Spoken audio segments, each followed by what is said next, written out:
আসসালামু আলাইকুম রহমতুল্লাহি ওবারাকাতু। সম্মানিত দর্শকবৃন্দ, এই ভিডিওতে আমি এশা তারাবি বিতির পড়ার A to Z নিয়মগুলো শিখিয়ে দেব ইনশাআল্লাহ। দর্শক, যখন এশারের আজান হবে, এশারের আজানের দোয়া পাঠ করে অজু বানিয়ে একাগ্র মনে এশারের 4 রাকাত সুন্নতে জায়েদা পড়বেন। এশারের 4 রাকাত সুন্নাত জায়েদা পড়লে এটা সওয়াব আছে, না পড়লে গুনাহ নেই। আপনি যদি পড়তে চান নিয়তটি করবেন, আমি এশারের 4 রাকাত সুন্নত নামাজ পড়িতেছি, আল্লাহু আকবার। এইভাবে নিয়ত করে আপনি হাত বাঁধবেন। মনে করেন এখানে আপনি দাঁড়াইছেন, নিয়ত করে হাত বাঁধছেন। হাত বাঁধার পর আপনি সানা পাঠ করবেন, সুবহানাকাল্লাহুম্মা ওয়া বিহামদিকা ওয়া তাবারাকা ইসমুকা ওয়া তাআলা জাদ্দুকা ওয়া লা ইলাহা গায়রুক। অতঃপর পাঠ করবেন আউযু বিল্লাহি মিনাশ শাইতানির রাজিম, এরপর বিসমিল্লাহির রহমানির রহিম, এরপর আলহামদুলিল্লাহি রাব্বিল আলামিন।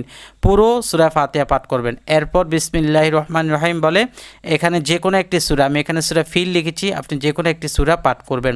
পাঠ করে আপনি রুকুতে চলে যাবেন, আল্লাহু আকবার বলে। রুকুতে 3 তাসবিহ আছে, সুবহানা রাব্বিয়াল আযীম, এভাবে 3 বার পড়বেন। সামি আল্লাহু লিমান হামিদা, এটা বলে দাঁড়াবেন, দাঁড়িয়ে রব্বানা লাকাল হামদ পাঠ করবেন। এরপর একটা দোয়া আছে, হামদান কাসীরান তাইয়্যিবান মুবারাকান ফিহ, পারলে পড়বেন, না পড়লে ছেড়ে দিবেন, সমস্যা নেই। এরপর আপনি সিজদায় চলে যাবেন। সিজদায় প্রথমে 3 তাসবিহ সুবহানা রাব্বিয়াল আলা 3 বার পরে এরপর আল্লাহু আকবার বলে উঠে বসবেন। বসে একটা দোয়া আছে, আল্লাহুম্মা গফিরলি ওয়ারহামনি ওয়াহদিনি, দোয়াটা পাঠ করে এরপর আবার সিজদা আসবেন, আবার 3 তাসবিহ পড়বেন। এরপর আবার সিজদা থেকে সোজা হয়ে আপনি একেবারে দ্বিতীয় রাকাতের জন্য দাঁড়িয়ে যাবেন। দ্বিতীয় রাকাতে দাঁড়িয়ে এখন আর প্রথম রাকাতের মতো সানা পাঠ করতে হবে না, আউযুবিল্লাহ পাঠ করতে হবে না। বিসমিল্লাহির রহমানির রহিম বলে সূরা ফাতিহা আলহামদু সূরা পাঠ করবেন। এরপর বিসমিল্লাহির রহমানির রহিম বলে সূরা নাসর, ইযা জাআ নাসরুল্লাহ, এখানে আপনি অন্য যে কোনো সূরা পাঠ করতে পারেন, তো আমি এখানে সূরা নাসর দিয়ে দেখিয়েছি। আপনি আল্লাহু আকবার বলে রুকুতে চলে আসলেন, 3 তাসবিহ পড়লেন, সুবহান রাব্বিয়াল আযীম, সামি আল্লাহু লিমান হামিদা, রব্বানা লাকাল হামদ, হামদান কাসীরান তাইয়্যিবান মুবারাকান ফিহ। এরপর আপনি সিজদা আসলেন। সিজদা আসলে আবার 3 তাসবিহ পড়লেন, আবার সিজদা থেকে উঠলেন, আল্লাহুম্মা গফিরলি ওয়ারহামনি ওয়াহদিনি ওয়ারযুকনি ওয়াফিনি, দোয়াটা পাঠ করলেন। আবার সিজদা আসলেন, 3 তাসবিহ পড়লেন, সিজদা থেকে উঠে বসলেন। তো 2 রাকাত হলো। 2 রাকাতে বসে শুধু তাশাহুদ পাঠ করবেন, এটাকে প্রথম বৈঠক বলা হয়।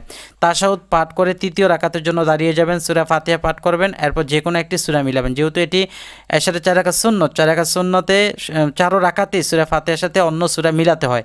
তো আপনি এখানে যে কোনো একটি সূরা মিলিয়ে নেবেন। তো আমি এখানে লাহাব লিখে দিয়েছি, অর্থাৎ সূরা লাহাব আপনি মিলাইলেন। সূরা লাহাব পাঠ করে এরপর রুকু করবেন, সেজদা করবেন, সেজদা করে এরপর চতুর্থ রাকাতের জন্য দাঁড়িয়ে যাবেন। চতুর্থ রাকাতে দাঁড়িয়ে সূরা ফাতিহা পাঠ করবেন। এরপর বিসমিল্লাহির সহিত সূরা ইখলাস, কুল হুয়াল্লাহু আহাদ, এই সূরাটা পাঠ করবেন। চতুর্থ রাকাতে সূরা কালাম সব শেষ। এরপর রুকু করবেন, রুকু থেকে দাঁড়াইবেন, সিজদা করবেন, সিজদা থেকে বসবেন, আবার সিজদা দিবেন, 2 সিজদা শেষ। এরপরে বসে শেষ বৈঠক, 4 রাকাত নামাজের শেষ বৈঠকে বসে আপনি তাশাহুদ, দুরূদ শরীফ, দোয়া মাসুরা পাঠ করবেন, কারণ শেষ বৈঠকে 3টা দোয়া পরে সালাম ফিরাতে হয়। এরপর আপনি উভয় দিকে সালাম ফিরাবেন। এভাবে আপনার শেষ হয়ে গেল 4 রাকাত এশারের সুন্নতে জায়েদা নামাজ। এরপর আপনি এশারের 4 রাকাত ফরজ পড়বেন। এটা নিয়ত হলো আমি এশারের 4 রাকাত ফরজ নামাজ পড়িতেছি, আল্লাহু আকবার। কিভাবে পড়বেন? ওই যে এশারের 4 রাকাত সুন্নত যেভাবে দেখাইছি ঠিক এভাবেই, শুধু পার্থক্য হলো 4 রাকাত ফরজের শেষের 2 রাকাতে আপনার সূরা ফাতিহার পর সূরা মিলাতে হবে না। অতঃপর আপনি 2 রাকাত ছোট সুন্নত পড়বেন। নিয়ত হলো আমি এশারের 2 রাকাত সুন্নতে মুআক্কাদা পড়িতেছি, আল্লাহু আকবার। এইটার এই 2 রাকাত সুন্নত পড়ার নিয়মটা আমি আপনাদেরকে এক নজরে দেখিয়ে দিই। আপনি দাঁড়াইলেন, সানা পাঠ করলেন, আউযুবিল্লাহ, বিসমিল্লাহ, সূরা ফাতিহা, সূরা মাউন, অর্থাৎ প্রথম রাকাতে দাঁড়ানো অবস্থা যা পাঠ করার পড়লেন। এরপর রুকু করলেন, সেজদা করলেন, দ্বিতীয় রাকাতের জন্য দাঁড়ালেন, বিসমিল্লাহ পড়লেন, সানার আউযুবিল্লাহ নেই, বিসমিল্লাহ পড়ে সূরা ফাতিহা আলহামদু সূরা পাঠ করলেন, সূরা লাহাব তাব্বাতিয়াতা পাঠ করলেন, রুকু করলেন, সেজদা করলেন, এরপর তাশাহুদ, এরপর দুরূদ শরীফ, এরপর হলো দোয়া মাসুরা, এরপর আপনি সালাম ফিরাইলেন। আপনার এশারে 2 রাকাত সুন্নত নামাজ শেষ।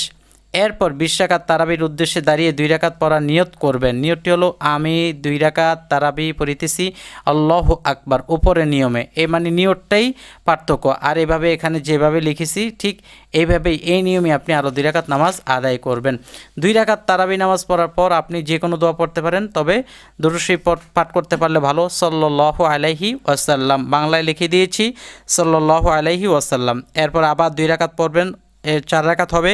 4 রাকাত হলে একটা দোয়া আছে, এভাবে 4 রাকাত করে 5 বার পড়লে 4 5 20 রাকাত তারাবি হয়ে যাবে। তো 4 রাকাত পরে যে দোয়াটা চলুন দেখে নেই।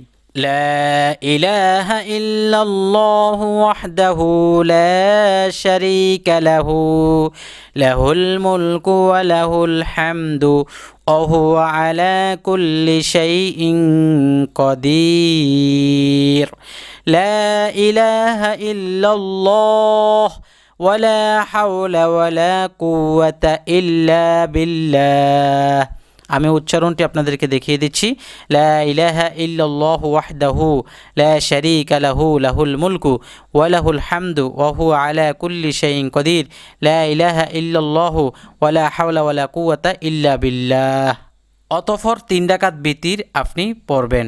তো 3 রাকাত বিতিরের নিয়মটি বলে দিই। প্রথমে আপনি জানামাজে দাঁড়াইলেন, এরপর নিয়ত করলেন 3 রাকাত বিতির নামাজে যে আমি 3 রাকাত বিতির নামাজের নিয়ত করিতেছি আল্লাহু আকবার।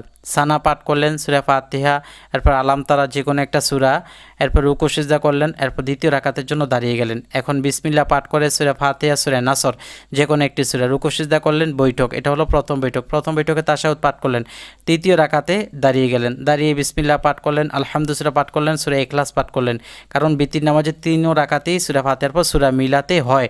এরপর বিসমিল্লাহ পরে দোয়ায়ে কুনুত পড়লেন, আল্লাহুম্মা ইন্না নাস্তাঈনুকা, এটা পরে রুকু সিজদা করলেন, রুকু সিজদা করে তৃতীয় রাকাতে শেষ বৈঠকে বসে গেলেন। শেষ বৈঠকে তাশাহুদ দুরূদ শরীফ দোয়া মাসুরা পরে সালাম ফিরিয়ে বিতির নামাজ শেষ করবেন। তো বিতির নামাজে দোয়া কুনুতটি অনেকেই শুদ্ধভাবে পারেন না, আমি শুদ্ধভাবে শুনিয়ে দিচ্ছি।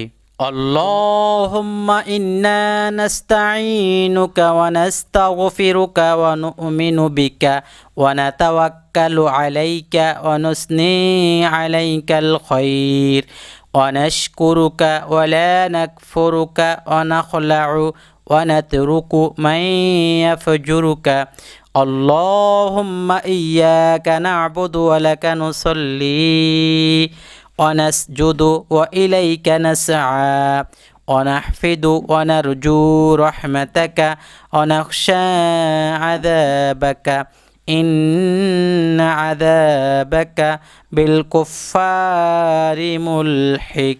অতঃপর পারলে এশারের বাকি 2 রাকাত নফল আদায় করবেন। নিয়ত হলো আমি এশারের 2 রাকাত নফল পড়িতেছি, আল্লাহু আকবার। নামাজ শেষ, এখন সূরা ফাতিহা একবার পাঠ করবেন ও সূরা ইখলাস 3 বার পাঠ করবেন এবং দুরূদ শরীফ 3 বার পরে ইস্তিগফার একবার পড়বেন। অতঃপর আপনি মুনাজাত দিবেন। মুনাজাতটি কিভাবে দিবেন চলুন দেখে নেই। আলহামদুলিল্লাহি রাব্বিল আলামিন والصلاة والسلام على سيد المرسلين وعلى آله وأصحابه أجمعين ربنا آتنا في الدنيا حسنة وفي الآخرة حسنة وقنا عذاب النار। অতঃপর বলবেন, আয় আল্লাহ, পুরো রমজানের রোজা, নামাজ, সেহরি, ইফতার, তাহাজ্জুদ, দোয়া, তাসবিহ, কোরআন তেলাওয়াত সবগুলো আমল, তারাবি সহ যতগুলো আমল করেছি সবগুলো আমল তুমি কবুল আর মঞ্জুর করো। অতঃপর বলবেন, আল্লাহ, আমার জীবন ও যৌবনের সমস্ত গুনাহ খাতাগুলো তুমি মাফ করো। যত গুনাহ করেছি ছোট বড়, জানা অজানা, ইচ্ছা অনিচ্ছা, শিরক বিদআত, প্রত্যেকটা গুনাহ তুমি মাফ করে দাও। ইয়া রব্বে কারীম, আমার মনের আশাগুলো তুমি পুরো করে দাও। আমার আম্মু আব্বু এবং অমুক অসুস্থ, তাদেরকে তুমি শেফা করো, অর্থাৎ যে অসুস্থ তাদের নামগুলো আপনি বলবেন। আল্লাহ, আমার রিজিক তুমি প্রশস্ত করে দাও, আমিন। বাকি জীবনে সুদ ঘুষ হারাম থেকে মুক্ত থাকা তৌফিক দান করো, আমিন। আল্লাহ, আমাকে এবং আমার ফ্যামিলির সবাইকে বড় ধরনের রোগ ও অ্যাক্সিডেন্ট থেকে হেফাজত করো, আল্লাহ আমিন। আল্লাহ, আমার পরিবারের সকলকে তুমি দিনদার, ফরহেজগার, মুত্তাকি, নামাজি, রোজাদার বানিয়ে দাও, আমিন। আল্লাহ, ইসমে আজমের উসিলে আমার দোয়াগুলো কবুল করে নাও। এরপর ইসমে আজম বলবেন, ইয়া আদাল জালালি ওয়াল ইকরাম ইয়া হাইয়্যু ইয়া কাইয়্যুম, এই ইসমে আজমের উসিলায় তুমি আমার সবগুলো দোয়া আমল কবুল আর মঞ্জুর করে নাও। রাসূলুল্লাহ সাল্লাল্লাহু আলাইহি ওয়াসাল্লামের ওসিলায় আমার দোয়া মুনাজাত কবুল করে নাও। ঈমানের সাথে মৃত্যু নসিব করো, আমিন আমিন। তোমার হাবিবের ওসিলায় আমার দোয়া মুনাজাতগুলো কবুল করো, আমিন। অতঃপর আপনি মুনাজাত শেষ করবেন এই দোয়াটি পাঠ করে, سبحان ربك رب العزة عما يصفون وسلام على المرسلين والحمد لله رب العالمين। প্রিয় দর্শক, যদি পুরো ভিডিওটি ভালো লাগে তাহলে একটি লাইক দিবেন। পরবর্তীতে এমন ভিডিও পাওয়ার জন্য আমল টিভি চ্যানেল সাবস্ক্রাইব করে পাশে থাকা বেল বাটনটি চেপে রাখবেন।